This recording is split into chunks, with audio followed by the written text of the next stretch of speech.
Hey New Life, it's Preston here. I'm the campus pastor out at Linton Hall, but I'm putting on my coach's hat today and coaching us through understanding the Bible. And this book, if you haven't seen the videos yet, 30 Days to Understanding the Bible by Max Anders is a really helpful resource. Everything we're talking about is coming straight from here. It'll really help you out. So pick up one of those.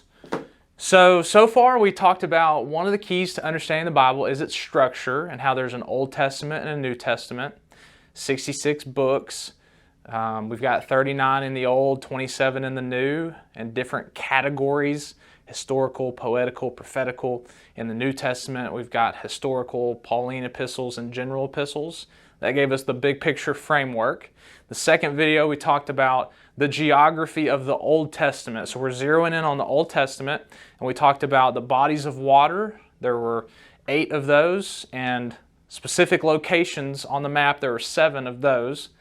And in the last message, we talked about the 9 eras of the Old Testament. So we stopped here, and we went through each of these and talked about the era, the key figure, and the location that it took place. And today we're going to now pick up and we're going to break down each of these 9 eras of the Old Testament, beginning here with creation. So today we're talking about creation.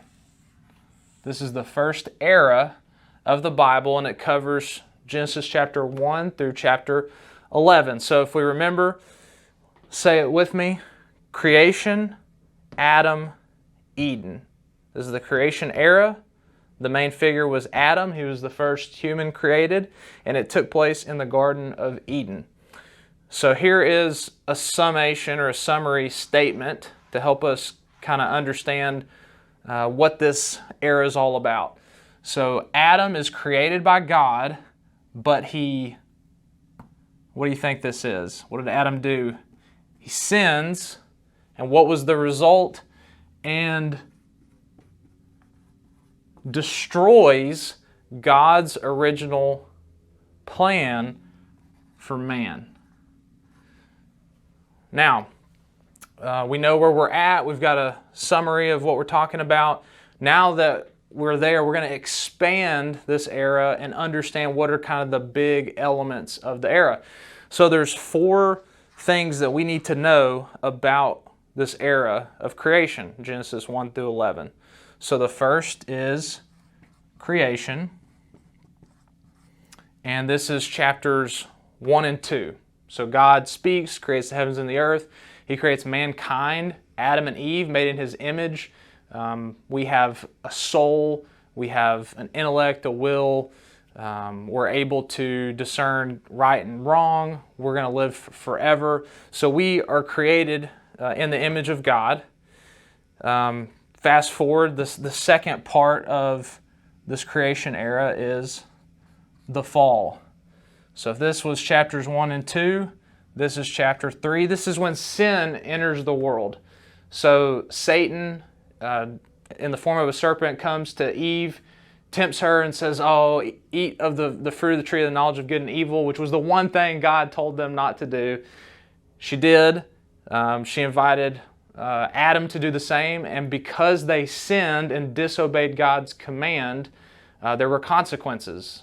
God drove them out of His presence from the garden, and as a result they had a sin nature, and they ultimately would die. So all of the pain, the suffering, the evil that we experience today in the world can be traced back to the fall of man. So the third thing that happens within creation is the flood. The flood, chapters 6 through 10. So we skip ahead in the story. As man continues to multiply, more and more humans are being born on the earth. That's not the only thing that multiplied. There was actually more and more sin. And the Bible says that all the thoughts of the heart of man were on evil continually. And so God looks out over the face of the earth, and He's actually heartbroken that He even created man. There's in fact only 8 people that want to live a righteous life and want to honor God. Noah, his wife, his 3 sons, and their wives. And so God sees Noah and that he was a man of faith He wanted to live a life that pleased God, and so God speaks to him and says, build an ark. I'm going to flood the world, and I'm going to in effect, you could kind of think of it as I'm going to cut out the cancer. I'm going to get rid of this bad, evil human race that I'm seeing so that we can start this thing all over again. And so Noah builds the ark, the flood comes, he survives, gets back onto dry land. The story fast forwards from there. The next part, the final part of creation, is the Tower of Babel.